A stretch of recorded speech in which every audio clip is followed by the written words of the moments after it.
Hi guys, welcome to our channel mister Sisindri. Bigg Boss Telugu season 8 హౌస్లో నామినేషన్స్లో హాట్గా చర్చలు జరిగాయి. ముఖ్యంగా సోనియా విష్ణుప్రియ మధ్య అయితే మరో పెద్ద మాటల యుద్ధమే జరిగింది. వీరిద్దరి మధ్య హీటెడ్ ఆర్గ్యుమెంట్ జరగడంతో హౌస్ మొత్తం హీటెక్కిపోయింది అని చెప్పవచ్చు. విష్ణుప్రియ తన నామినేషన్స్లో భాగంగా సోనియాను నామినేట్ చేసింది. లాస్ట్ వీక్ జరిగిన నిఖిల్ ఇష్యూ గురించి రైజ్ చేస్తూ నేను అన్నదానికి సారీ చెప్పా, కానీ నా పైన అడల్ట్ అనే ముద్ర వేశారు మీరు, దానికి నాకు సారీ చెప్పలేదు అంటూ విష్ణు అడిగింది. దీనికి కూడా అడ్డదిడ్డంగా వాదించింది సోనియా.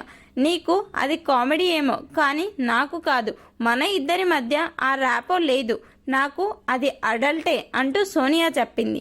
అసలు మీ దృష్టిలో నేను ఏం అడల్ట్ జోక్ వేశా అంటూ విష్ణు అడిగితే మీకు ఎక్స్ప్లెనేషన్ ఇచ్చేంత గొప్పదాన్ని కాదు అంటూ సోనియా మాటలు దాటేసింది.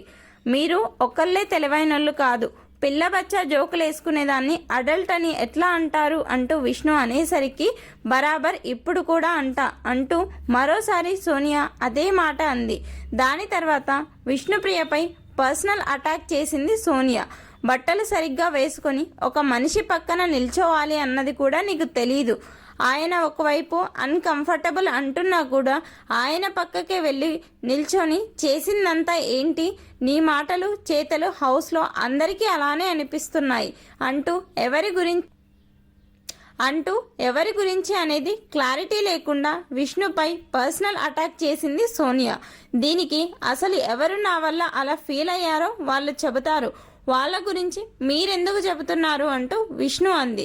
అయినా దేవుడిచ్చిన జ్ఞానాన్ని విద్యని కరెక్ట్గా వాడాలి అంటూ సోనియాకి కౌంటర్లు వేసింది విష్ణు. మొత్తంగా సోనియా అయితే ఇష్టం వచ్చినట్టు విష్ణుప్రియపై మాటలు జారుతుంది. విష్ణుప్రియ గురించి సోనియా అలా మాట్లాడడంపై మీ అభిప్రాయాన్ని కమెంట్స్ రూపంలో తెలపండి. అలాగే మన వీడియోని లైక్ చేసి షేర్ చేయండి. Please subscribe our channel mister సిసింద్రి.